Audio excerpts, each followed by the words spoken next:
There was something sharp and cold about the way Brandon Prescott walked across the polished marble floor of the main lobby. His expensive leather shoes clicked with a relentless mechanical rhythm against the white tile, sounding like a metronome, counting down to an inevitable corporate catastrophe. He did not glance at the receptionist, nor did he nod to the security officers who had guarded the entrance for over a decade. He marched directly toward the executive elevators, holding a thin black leather portfolio like a shield.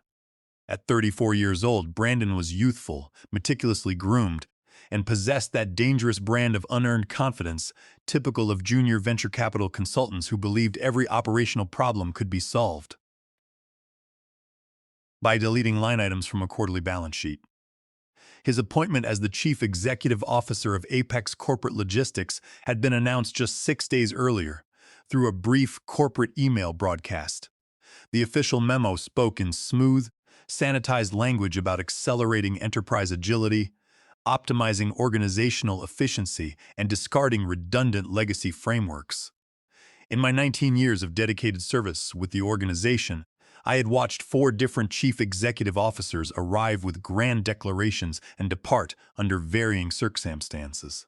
One left after a disastrous international merger, another retired quietly, and the third was forced out by the board after attempting to outsource vital infrastructure he failed to understand.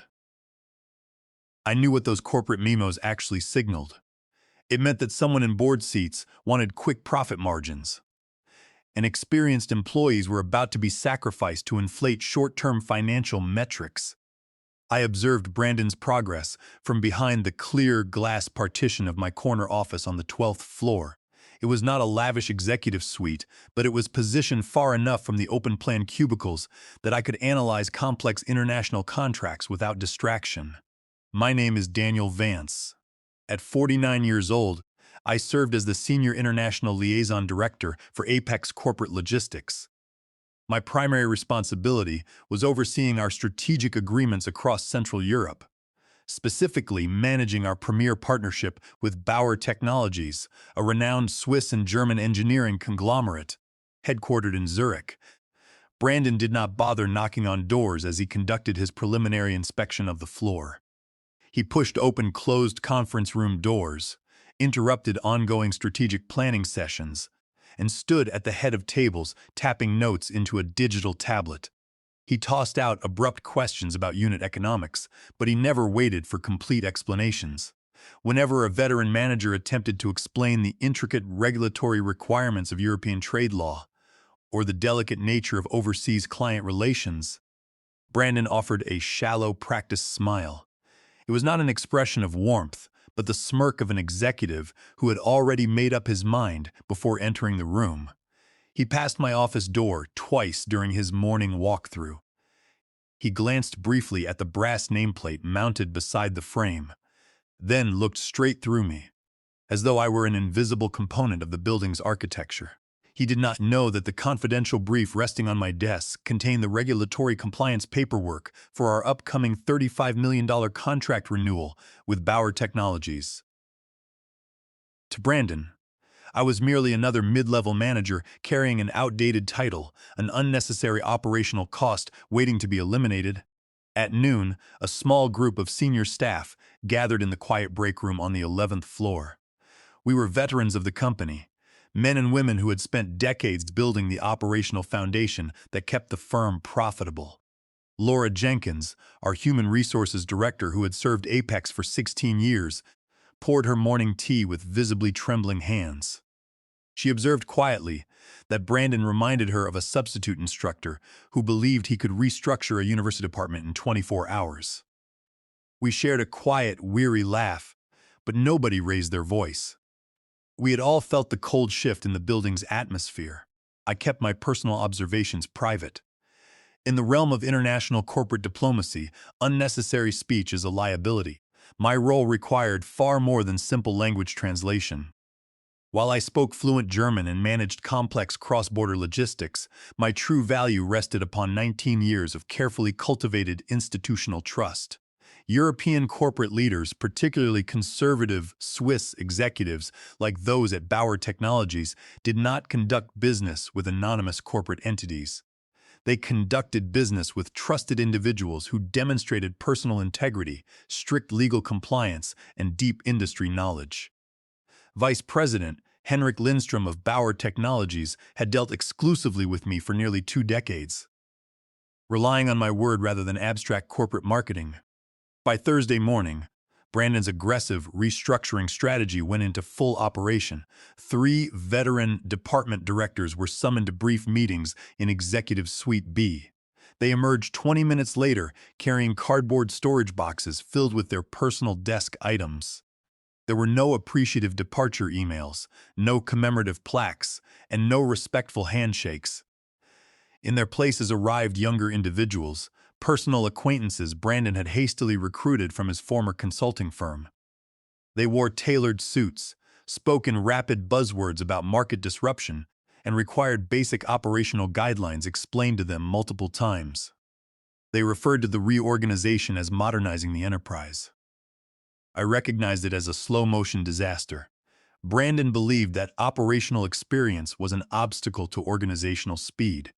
He mistook the quiet composure of seasoned professionals for complacency, failing to grasp that our quiet vigilance was the only barrier preventing complete operational breakdown. On Thursday evening, Brandon summoned the entire management team to a mandatory briefing. He stood at the front of the auditorium, presenting digital slides at breakneck speed. He highlighted numbers in bright red, emphasizing immediate cost reduction, headcount optimization, and external vendor outsourcing. Every department, he announced sternly, would undergo an immediate financial audit. He explicitly noted that internal liaison roles were redundant in a modern digital economy where third-party agencies could manage overseas relations at a fraction of internal costs. He did not look directly at me when making the statement, but the implication was unmistakable. The room grew dead silent. Several colleagues cast nervous glances toward my seat, but I remained completely still, my hands resting calmly on my notepad. I knew the impending crisis was no longer a distant possibility.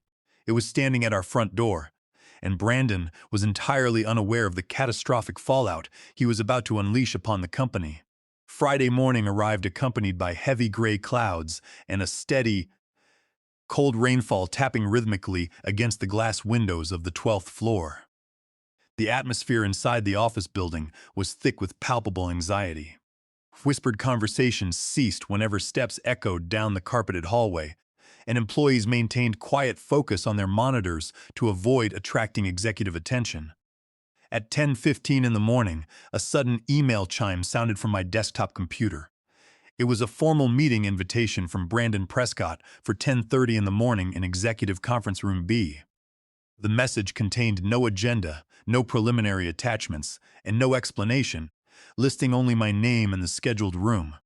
I sat motionless for a moment, carefully arranging the active project files on my desk and securing confidential client documentation in my locked cabinet. I retrieved my coat from the office rack, adjusted my tie, and walked down the main corridor with a deliberate, steady stride. I moved with calm composure, refusing to exhibit any outward signs of hesitation or concern. When I entered Conference Room B, Brandon was already positioned at the head of the polished mahogany table, reviewing documents on his tablet. Human Resources Director Laura Jenkins sat 2 seats to his left, her face drawn and visibly pale. She avoided direct eye contact as I approached, keeping her eyes fixed on a light beige folder resting on the table. Brandon gestured toward the empty leather armchair across from him with a brief, dismissive movement of his wrist. He opened the folder, glanced at a printed summary sheet, and began addressing me in the brisk, practiced manner of a corporate liquidator reading from a script. He stated that, after a thorough operational review of all departments, executive leadership had determined that internal liaison structures were no longer aligned with the company's strategic trajectory. He explained that maintaining dedicated internal liaison directors was an unsustainable operational expense in an era dominated by global third-party management firms. He announced that Apex Corporate Logistics had signed a preliminary service agreement with an outsourced management agency based in Singapore to handle all international communications, translation services, and regional account management. He claimed that transitioning to this third-party provider would reduce departmental overhead by 40% while providing continuous operational coverage. Consequently, my position as Senior International Liaison Director was being eliminated effective immediately. I listened to his entire speech without offering a single interruption. My facial expression remained entirely calm and neutral. I felt neither anger nor personal offense, recognizing that I was observing an executive who operated with complete ignorance of institutional legal frameworks. Brandon leaned back in his leather chair, resting his hands together with a self-satisfied expression, clearly expecting me to express panic or negotiate for an extension. Laura slowly slid the beige envelope across the table toward my side. It contained a formal severance agreement offering 3 months of base salary in exchange for signing an immediate non-disparagement clause and a complete waiver of legal claims. Brandon added in a condescending tone that the financial package was exceptionally generous for a role that had become operationally redundant. I looked at the unopened envelope, then raised my eyes to look directly into Brandon's face. I asked him in a calm, clear voice whether he had reviewed the regulatory compliance statutes governing our European accounts, specifically regarding proprietary client data protocols under Title 17 United States Code Section 106, as well as the explicit statutory mandate requiring certified proxy authorization for international account renewals.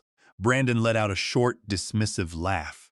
He tapped his pen against his tablet and remarked that legal citations would not alter executive restructuring decisions. He asserted that an external agency could easily execute any required documentation and that no individual employee was indispensable in a modern corporate structure. He stated bluntly that he had no intention of retaining overpaid legacy managers to perform tasks that third-party contractors could execute for a fraction of the cost. I made no move to pick up the severance envelope. I slowly stood up from the table, smoothing the front of my jacket. I looked at Brandon with quiet, unshakable clarity, seeing not a strong leader, but an arrogant young man making decisions that would dismantle his own authority. I told him simply that I wished him good luck on Monday morning. Brandon blinked, momentarily caught off guard by the deliberate mention of Monday morning. But his arrogant smile returned almost instantly. He offered a brief thank you and wished me luck in my future pursuits. I walked out of the conference room without offering another word. I walked past Laura's pained, sympathetic expression, past the anxious glances of co-workers watching from distant cubicles, and down the long hallway where I had dedicated 19 years of my professional life. I gathered my personal items into a small leather bag, placed my keycard on the center of my desk, and left the building. Outside, the rainfall had intensified into a heavy downpour. As I sat inside my vehicle watching the water stream down the glass, a deep sense of tranquil clarity settled over my mind. Brandon believed he had achieved a major cost-cutting victory. He possessed no understanding that the $35 million contract renewal with Bauer Technologies was scheduled for 10 o'clock on Monday morning. He did not comprehend that, under Swiss commercial statutes and European trade frameworks, logistics agreements of that magnitude were not simple commercial orders. They were executed through certified proxy trust agreements tied specifically to individual liaison officers who held verified regulatory clearance. He assumed an unverified outsourced contract insider in Singapore could step in and sign federal compliance documents on behalf of Apex Corporate Logistics. Most importantly, he did not understand Vice President Henrik Lindstrom.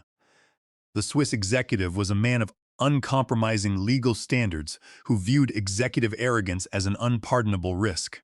Brandon had severed the sole structural bridge, maintaining a 19-year partnership, and Monday morning would deliver a swift, unyielding lesson in corporate reality. The weekend following my abrupt departure passed with remarkable peace and clarity. I spent Saturday morning organizing my personal study, reviewing industry literature, and taking long walks through the quiet trails of the city park. I received several text messages and private calls from former colleagues who had learned of my exit. They expressed shock and anger over the company's abrupt actions. I responded politely to each message, offering words of encouragement while maintaining strict professional reserve regarding internal corporate decisions.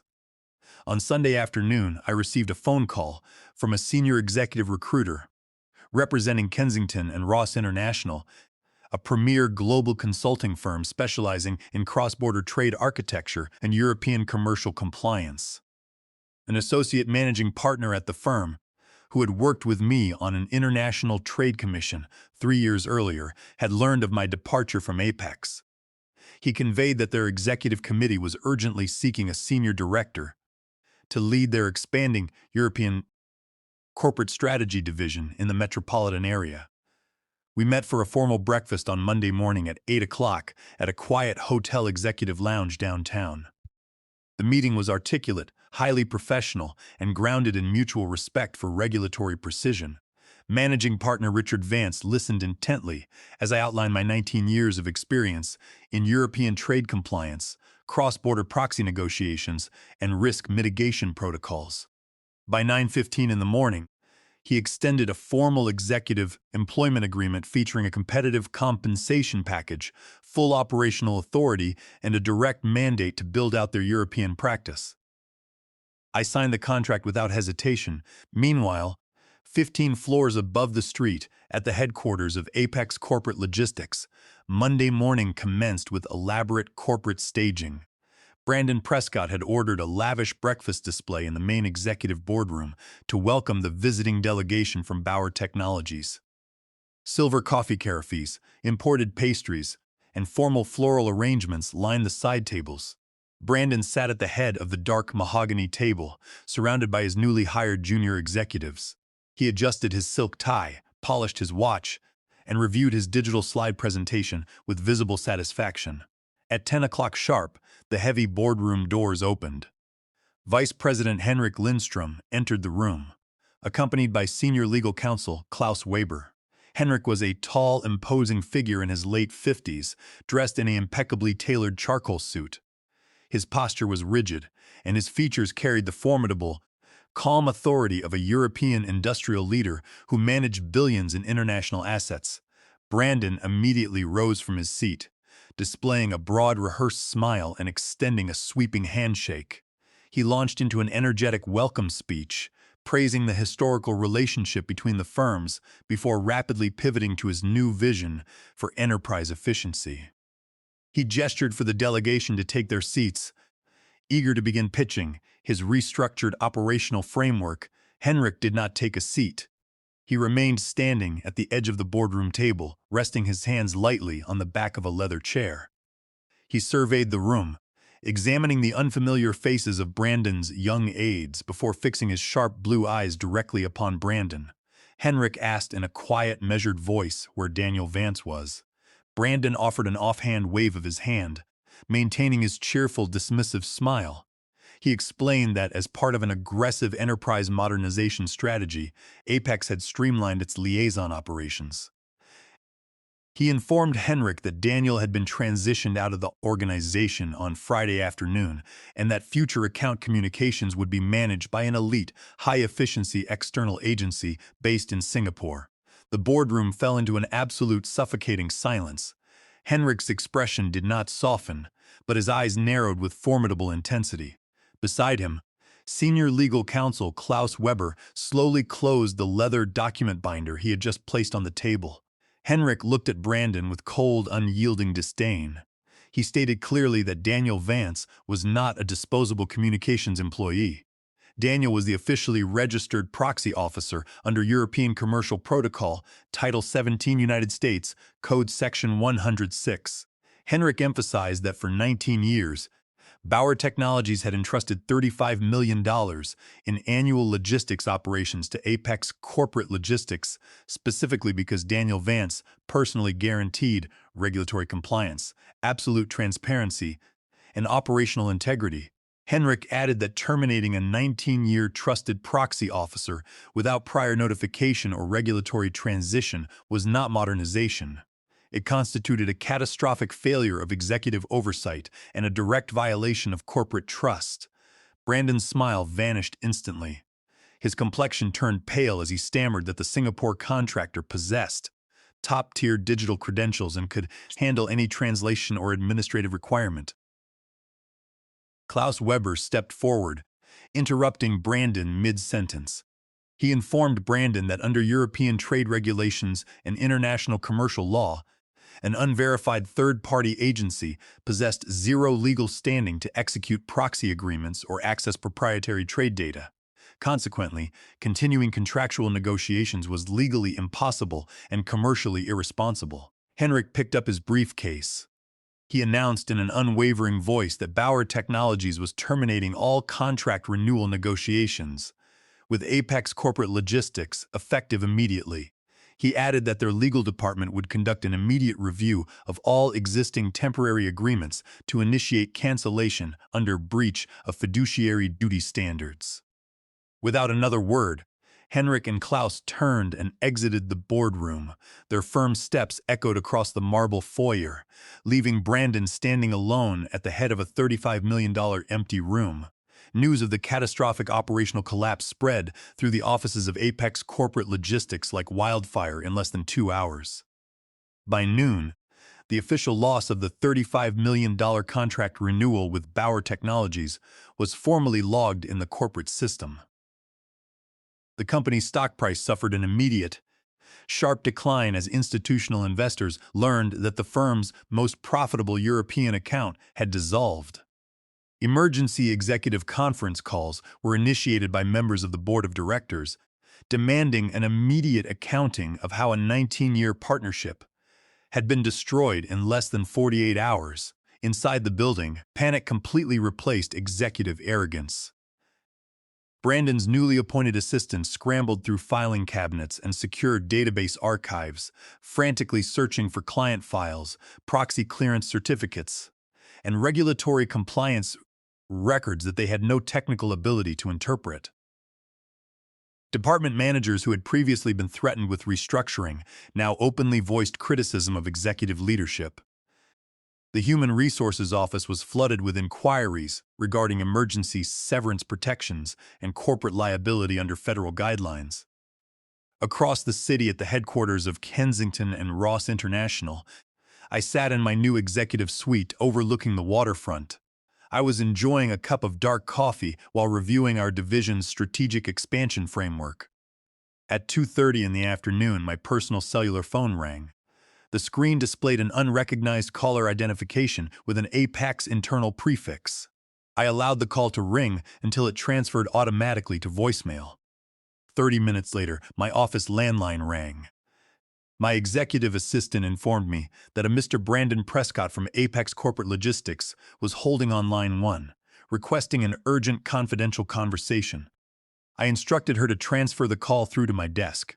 When Brandon's voice came over the speaker, the polished, confident tone from Friday had vanished entirely. His voice sounded strained, breathless, and deeply defensive. He began by offering awkward corporate pleasantries before hurriedly shifting to the core purpose of his call. He claimed that there had been a minor misunderstanding during our Friday discussion regarding my transition terms, suggesting that administrative errors had occurred in the paperwork. He proposed that we could quickly draft a short-term independent consulting contract. He suggested that I could assist Apex on a temporary basis to resolve minor communication hiccups with Bauer Technologies and stabilize European operations. He offered to pay a premium hourly consulting rate of $500 per hour, provided I worked discreetly behind the scenes without requiring public corporate reinstatement or formal title adjustments. In essence, Brandon was attempting to leverage my personal relationships and professional credibility to repair his catastrophic failure while preserving his executive ego and concealing his incompetence from the board of directors. He believed he could buy my compliance with a temporary contract while leaving my reputation tarnished by his previous public announcements. I listened to his desperate proposal in complete silence until he ran out of explanations. When he finally asked whether I would accept the consulting arrangement, I spoke in a quiet, deliberate tone. I informed him that I was currently serving as senior director at Kensington and Ross International and that any formal discussion regarding corporate strategy would have to take place in person at my new executive suite. Brandon hesitated, visibly uncomfortable with the requirement of visiting my new firm, but his panic clearly outweighed his pride. He agreed to meet the following morning at 9 o'clock. On Tuesday morning at 9 o'clock sharp, Brandon arrived at the downtown offices of Kensington and Ross International. He appeared visibly shaken and disheveled. His eyes were shadowed with fatigue, his tie was misaligned, and the arrogant swagger that had characterized his first week at Apex was completely gone. He carried a wrinkled leather binder containing draft consulting agreements. My assistant escorted him into my private conference room. I stood up from my desk, wearing a tailored navy suit, and greeted him with a calm, formal handshake. I invited him to sit across from me at the glass conference table. Brandon immediately launched into an anxious pitch. He admitted that the situation with Bauer Technologies had grown complex, but he insisted that with my direct intervention, Henrik Lindstrom could be convinced to reopen contract negotiations. He offered to double his proposed consulting fee if I agreed to contact Henrik before the end of the business day and sign a non-disclosure agreement regarding his administrative decisions. I leaned back in my leather chair, observing him with calm clarity. I informed him that on Monday afternoon, Vice President Henrik Lindstrom had personally contacted Kensington and Ross International to initiate formal negotiations for a comprehensive European trade representation contract. Brandon froze in his seat. The remaining color drained completely from his face, and his hands trembled visibly against the glass table.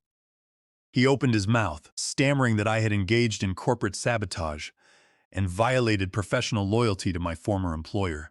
I responded with absolute composure. I reminded him that on Friday morning he had terminated my employment, declared my 19 years of service redundant, and insisted that an outsourced agency in Singapore was superior to personal diplomacy.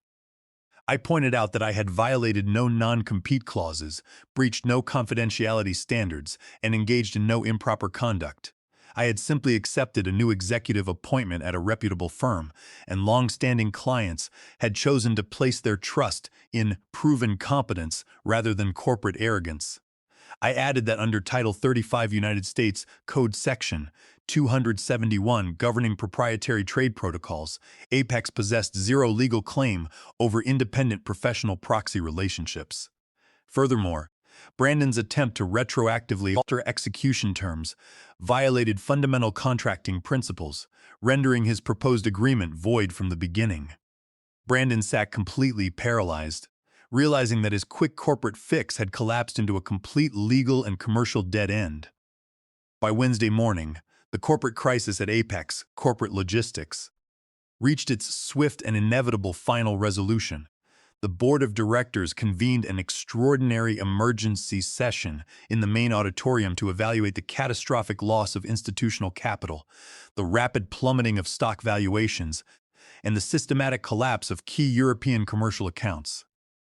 A comprehensive executive audit was formally launched into Brandon Prescott's management actions, specifically investigating his compliance with corporate governance mandates and executive fiduciary obligations under Delaware Corporate Law, Section 141. During the emergency audit proceedings, corporate legal counsel discovered that Brandon had failed to perform mandatory regulatory risk evaluations before terminating key compliance officers. Furthermore, his unauthorized attempt to transfer confidential European client data and proxy protocols to an unverified overseas contractor constituted a severe breach of federal data protection standards under Title 17 United States Codes, Section 106. Senior corporate attorneys also highlighted potential statutory liabilities under the Warren Act, codified in Title 29 United States Code, Section 2101, due to his reckless mass restructuring without proper board authorization or statutory notice periods. HR Director Laura Jenkins provided detailed testimony during the closed-door board hearing, presenting contemporary notes documenting how Brandon had ignored explicit warnings regarding proxy trust certificates and European regulatory frameworks during my termination on Friday morning. Senior legal counsel Klaus Weber of Bauer Technologies submitted a formal affidavit confirming that Brandon's unilateral termination of certified proxy liaisons constituted a direct breach of fiduciary duty to joint operational ventures. The emergency audit revealed a consistent pattern of gross executive negligence, reckless exposure of corporate trade secrets, and an absolute failure to uphold fiduciary responsibilities to equity shareholders. The final legal report concluded that Brandon's impulsive restructuring had exposed the enterprise to multi-million-dollar regulatory penalties while systematically destroying flagship revenue assets. By Wednesday afternoon at 3 o'clock, the board of directors voted unanimously to terminate Brandon Prescott from his position as chief executive officer, effective immediately for cause. Under the stringent terms of his cause dismissal, he was stripped of all executive severance packages, performance bonuses, equity vesting schedules, and stock option guarantees. Escorted from the building by security officers, Brandon left the premises without a severance check or a corporate reference. His tenure as chief executive officer had lasted less than 14 days, leaving behind a ruined professional reputation, substantial legal exposure, and a textbook case of unbridled executive overreach. Several senior board members reached out to me directly later that evening, extending formal corporate apologies on behalf of the organization. They inquired whether I would consider returning to Apex Corporate Logistics to rebuild their international division under an executive vice president appointment with complete strategic autonomy. I received their proposal respectfully and listened to their terms, but I ultimately declined the invitation. Apex was an institution that had demonstrated a willingness to sacrifice 19 years of built-in operational trust for short-term balance sheet manipulations. Rebuilding a damaged firm under legacy corporate structures was not aligned with my professional vision for the future. At Kensington and Ross International, my division's expansion proceeded with exceptional speed and institutional success. Within 3 weeks, Vice President Henrik Lindstrom and the executive board of Bauer Technologies officially executed a comprehensive multi-year European strategy contract with our firm. The new agreement, valued at $42 million over a 4-year term, established an unprecedented trade framework across Central Europe. The contract expansion represented a 45% increase over their previous agreement with Apex Corporate Logistics. Furthermore, several veteran managers from Apex who had been displaced during Brandon's brief restructuring campaign, including former HR Director Laura Jenkins, were recruited into expanded executive roles within my division. They brought their extensive institutional knowledge, administrative precision, and dedication to an environment that valued competence, integrity, and personal dignity. Working together in our new collaborative setting, we restored stability to our overseas client networks without compromising regulatory standards. The long-term impact on the industry was profound. Our expanded European division at Kensington and Ross International quickly became the premier standard for international logistics, compliance, and cross-border risk management. Other major multinational clients, observing our firm's principled adherence to regulatory accuracy and personal proxy integrity, transferred their accounts to our team. In contrast, Apex Corporate Logistics spent the next 2 years struggling through restructuring audits, legal settlement negotiations, and lingering reputational damage caused by a single executive's short-sighted arrogance. Looking out over the harbor skyline from my corner office on a quiet Friday evening, I reflected upon the dramatic events of the preceding weeks. In the modern corporate landscape, many ambitious young executives fall into the dangerous delusion that authority rests entirely in job titles, organizational charts, and aggressive administrative mandates. They mistake quiet dedication for weakness, and they foolishly assume that long-standing professional relationships can be bought, sold, or outsourced like raw commodities. They fail to comprehend that true corporate leverage is built slowly over decades through personal honor, unyielding legal compliance, and deep respect for professional partners. When an arrogant individual attempts to destroy foundational trust to satisfy personal vanity, the fragile structure they attempt to build inevitably collapses upon them. I gathered my leather portfolio, turned off the office lights, and stepped into the executive elevator. As the doors closed smoothly, I felt a deep sense of quiet fulfillment. True justice in the professional world does not require loud confrontation or vengeful anger. It simply requires executing your duty with absolute excellence, knowing that when the dust settles, genuine integrity will always stand firm while unearned arrogance burns itself to ash.